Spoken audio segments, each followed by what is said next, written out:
Hey guys, Razorblade Mango here. So, I wanted to make a quick video about the recent announcement that PlayStation is going to be shutting off the digital storefronts for the PS3, Vita, and PSP come this summertime. So, when I see decisions made by PlayStation like this, it makes me feel embarrassed to be a vocal supporter of PlayStation. Because if you guys don't know me, and I'm assuming many of you watching this already know that I have a better than average uh, history with PlayStation than most of the other publishers out there. There's a lot of publishers I don't support because I simply just, well, at least on a day one buy basis. There's many I don't. There's many games from big publishers that I simply ignore.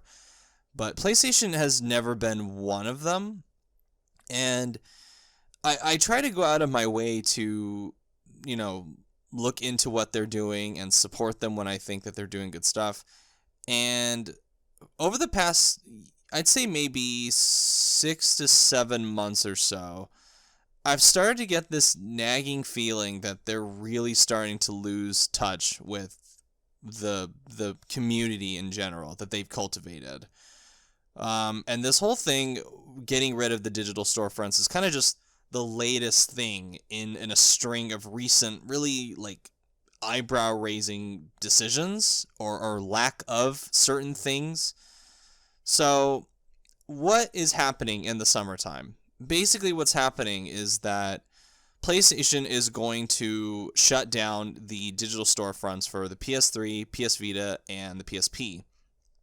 And what that means is that you will no longer be able to purchase games or add-ons or in-game stuff starting this summertime. So they're closing the PlayStation Store down on the 2nd of July, and the Vita Store is going away on the 27th of August.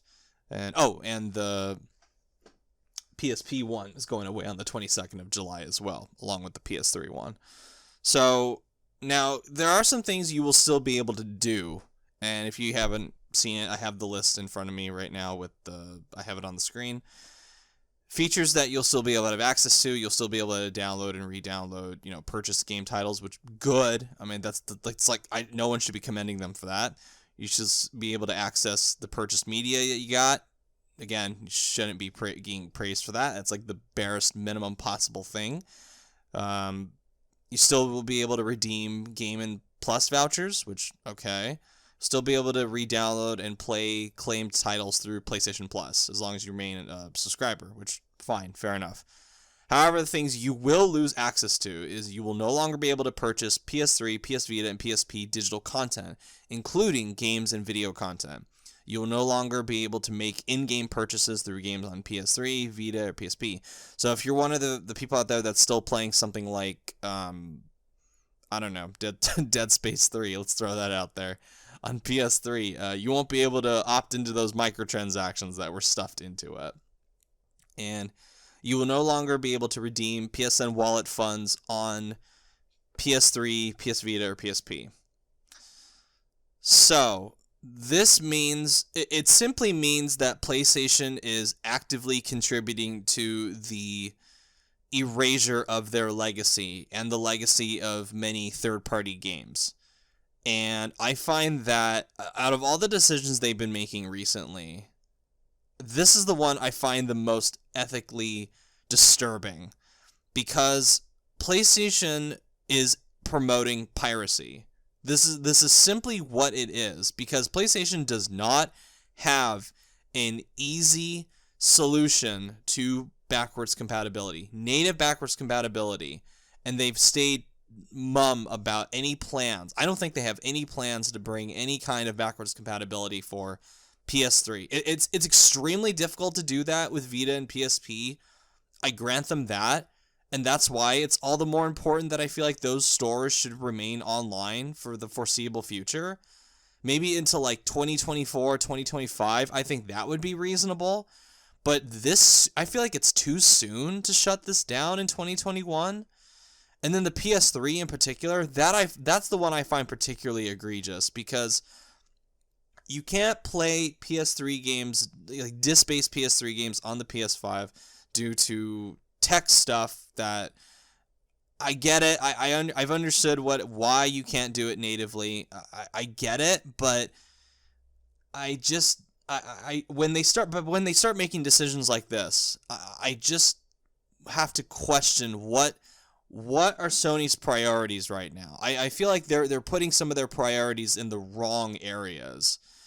And especially the digital stuff, where if you're one of these people that's all in on a digital future, this is one of the things that I think should really make you pause and take a step back and kind of reevaluate why an all digital future is a good thing. Because this basically is the death of video game history. Like some video game history, unless they come up with some kind of solution to transfer PS3 digital content onto the PlayStation 5 and PlayStation 4 PlayStation Store, which I highly doubt they're going to do, they are contributing to the erasure of history. And that's fucked up. Like, I hate that. And they're doing it to games that they don't even own as well. Like mini classic stuff that you, unless you own a PlayStation 1 or a PlayStation 2, you will not have access to unless you play it through an emulator or pirate it in some way. Which, again, Sony has gone on record saying they hate piracy. PlayStation hates piracy. It harms everyone. But what option are you giving people, Sony? If there are no legal means of obtaining these digital games anymore, what the hell are people supposed to do? How are they supposed to get games that they love if you or will never be able to play again if there is no legal means of getting them? It's money, and I highly doubt, and the reason they're doing this is because they want to focus more of their attention on the PlayStation 4 and the PlayStation 5 stores, which I get it. But I highly doubt that the PlayStation 3, Vita, and PSP stores are that expensive to keep running. I really doubt it. I have no ins on the business side of PlayStation, but when I see them throwing money left and right at publishers for marketing rights and exclusive content and timed exclusivity and all this shit, and now they're doubling down on their PlayStation Productions thing where they're doing Last of Us TV shows and Ghost of Tsushima movies and Uncharted movies, and there's all this other stuff that's rumored that they are doing, and they're making hand over fist money on things like Fortnite V-Bucks and COD points and all this other crap. Like they're not poor. PlayStation is not poor, okay? They have the money to do this. They have the money to keep the PlayStation 3 and Vita and PSP stores alive for at least a couple more years. Okay? I don't understand why they are getting rid of them and contributing to the erasure of gaming history. And again, this isn't something that's like out of the blue, like, oh my god, like PlayStation's been doing so well recently. How the fuck can they how can they do this? This feels like a betrayal. Well, if you've been kind of looking at the tea leaves a little bit, the things like them, significantly scaling down Sony Japan, things like adding $70 games, making their games $70 now, which some of them should not be. I'm looking at you, Returnal. And also going on saying things like, oh, well, people don't buy old games. People don't play old games. Why would anyone play Gran Turismo 3 in its original state? I'm pretty sure there are a few people that would like to. I bet you that, Mr. Jim Ryan. I just see Sony, I compared them to Willy Wonka, and what I mean by that is, I imagine Sony as this, giant industrial factory now, except the gates at the front are just closed. I mean, there's still work going on in the factory, and we can see it and infer that things are going on from a distance, a large distance. And they only open their doors every so often with these state of plays or these random ass content drops or these blog posts that just appear out of nowhere. I don't know who is in charge right now of their marketing.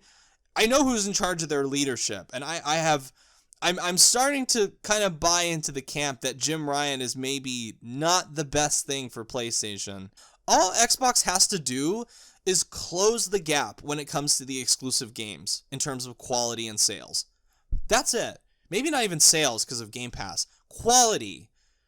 All they have to do is start cranking out Game of the Year contenders on a consistent basis, and that's it. The wedge will be closed, and PlayStation's going to look really bad compared to Xbox.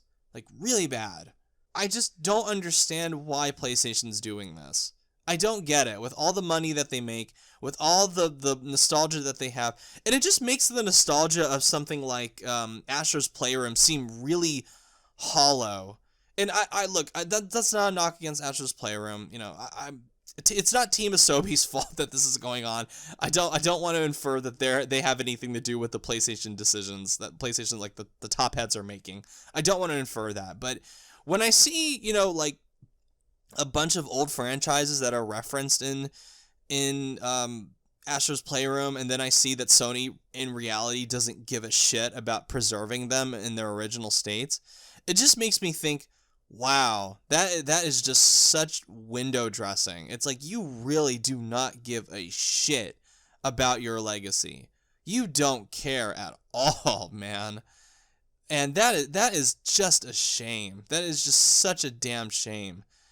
And if it really is Jim Ryan making these decisions along with whoever the hell the executives are now, I don't want them around anymore. I really don't.